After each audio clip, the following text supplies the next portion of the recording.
So evidently there is a tornado about 30 miles northeast of here.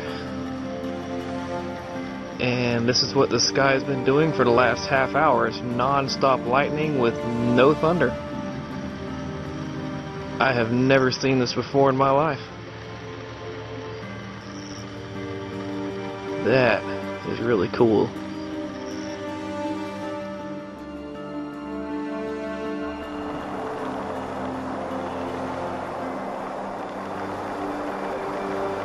Rainstorms have battered southwestern China. It caused widespread flooding in Guizhou province, and this man found himself trapped in his home.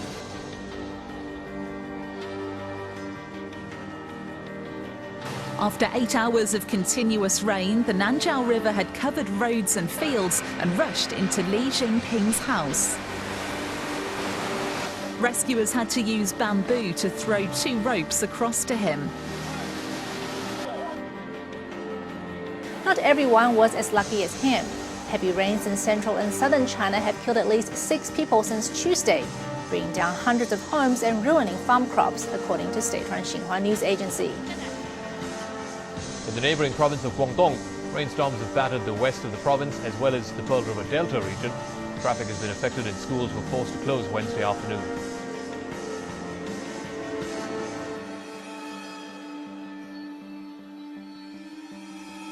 Let me show you this, though, a video of just in the north of L.A., a tornado touchdown, yeah, and it looks quite impressive, too. This in Bakersfield, California.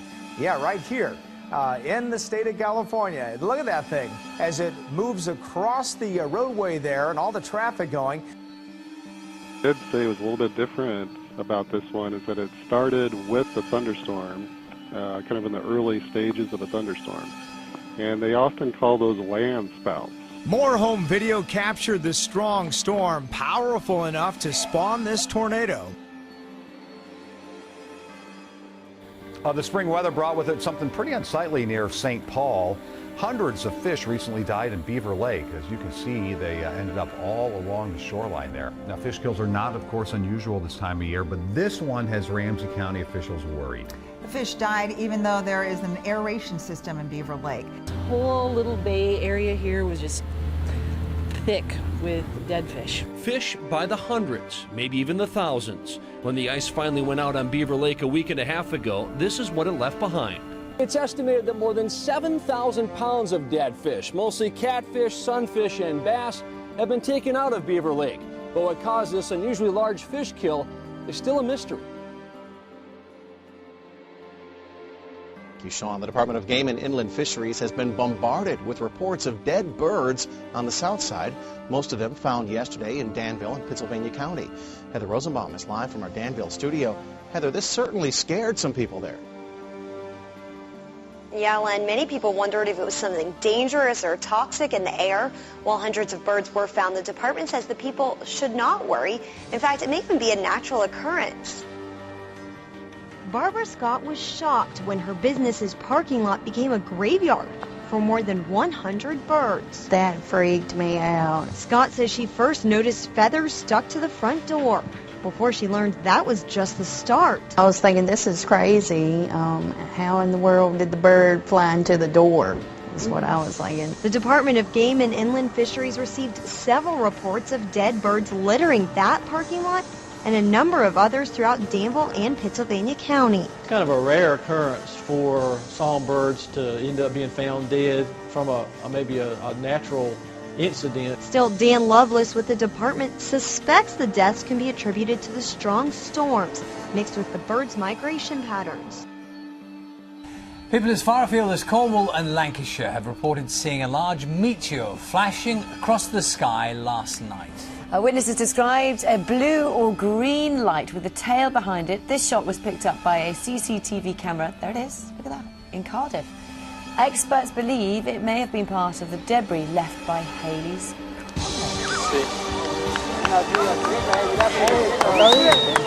Eso quiere decir que vamos a salir campeones, che. ¿Qué mierda es eso?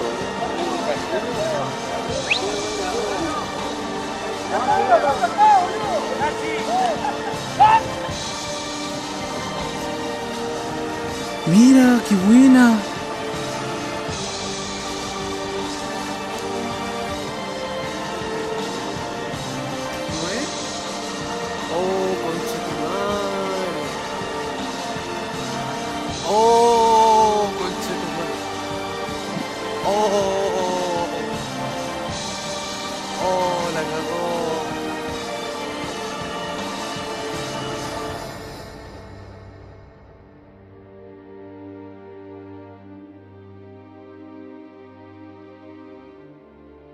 Another Connecticut town has been hit by a meteorite. Yeah, last month a meteorite landed on a house in Wolcott, and this week, less than a mile away, a meteorite crashed through a gutter and landed on the lawn outside a Waterbury home.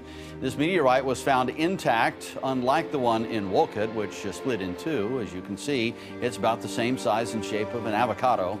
The homeowner contacted the Yale Peabody Museum of Natural History, which confirmed that it is indeed a meteorite. Not uncommon to see some hail falling from the sky as the spring storms move through, but a family in Gray says an ice chunk, literally the size of a beach ball, fell near their home on Wednesday. This is really crazy. News Channel 11's Ted Overbay went to check out the site of the impact today and discovered, if nothing else, those that saw it will have a great story to tell. Well, I very reluctantly put my shoes back on and followed them over here to the site where it fell. Miller says what he saw when he got there was incredible. Put that ball down there, Preston, so we can see how big that is.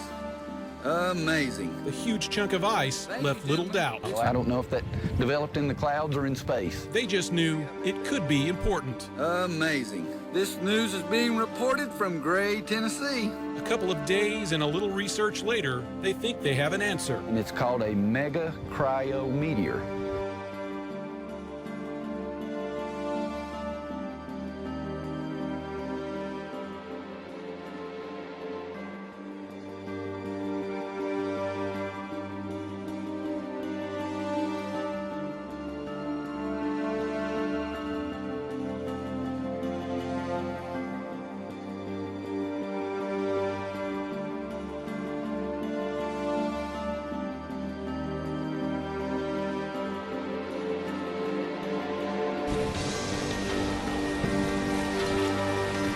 One of the scariest scenes on video that Mother Nature can produce.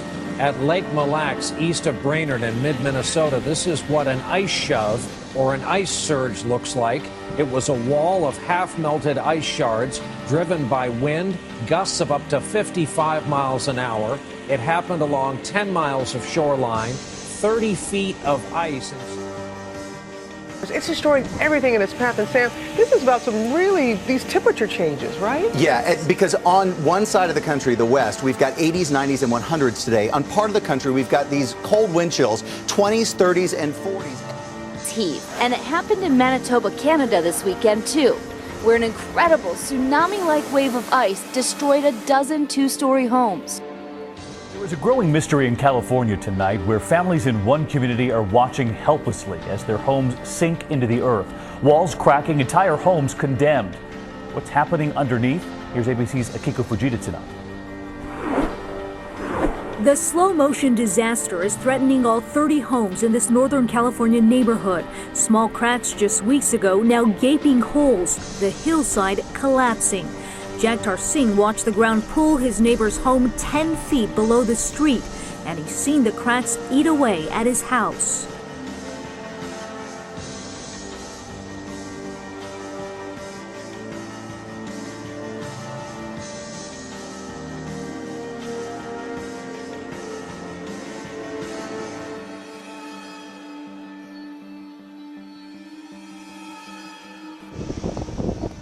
Eight people have died and 13 were injured from a cyclone that hit Sri Lanka on Wednesday, government officials said. Cyclone Mahasin, which brought heavy rains and landslides to Sri Lanka, was expected to hit Bangladesh and Myanmar later this week. Bangladesh has raised its storm warning to level 7 as Cyclone Mahasin made landfall. Heavy rain and waves of more than 2 meters threaten to bring flooding to several low-lying coastal cities. At least 6 people have been killed in Bangladesh by a cyclone that battered the coastline on Thursday. And some Chinese people may not need much persuasion to take a trip overseas. especially when something like this just appeared in the middle of the street. If you're thinking to yourself, what on earth is that? You're not alone. This big, foamy, and according to media reports, foul-smelling ooze appeared in China's eastern city of Nanjing on Saturday evening. Apparently, the street cracked open and it just started to ooze out. At its peak, it spread over 150-foot radius and stood a foot high. Bystanders are stumped as to what this mysterious substance may be. The area was cordoned off and the ooze was washed into the sewers. What was left eventually receded back into the cracks. No one knows what the ooze is or where it came from. Heavy rain and hailstorms continue to sweep through southern China. 53 people have been killed and several more are still missing. 10 provinces have been affected, including some in central China. Guangdong province has been worst hit, with rainstorms battering 5 cities, including its provincial capital, Guangzhou.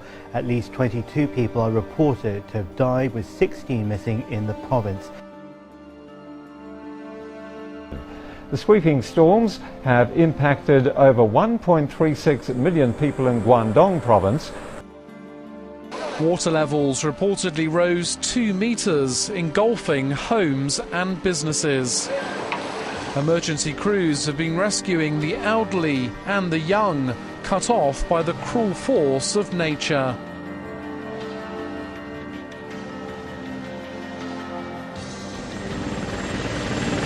Destruction and desperation in the Oklahoma town of Moore, where a deadly tornado tore through on Monday afternoon. A frantic search for survivors is being carried out by emergency workers at homes, schools and a hospital hit by the twister. 24 bodies, including several children, have so far been recovered from the wreckage in the devastated town. Look at the pictures. It's really hard to know at times just what you're looking at.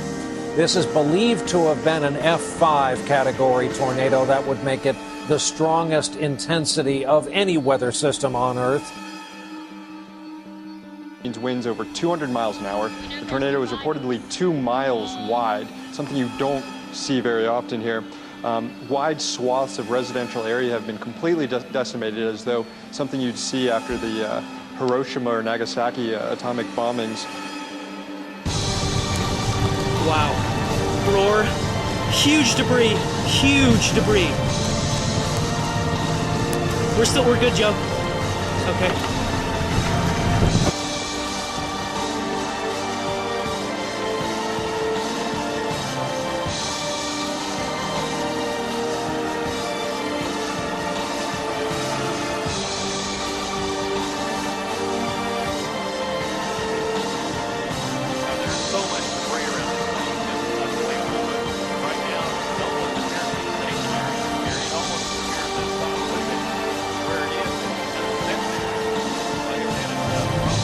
Hold on, we can fly east.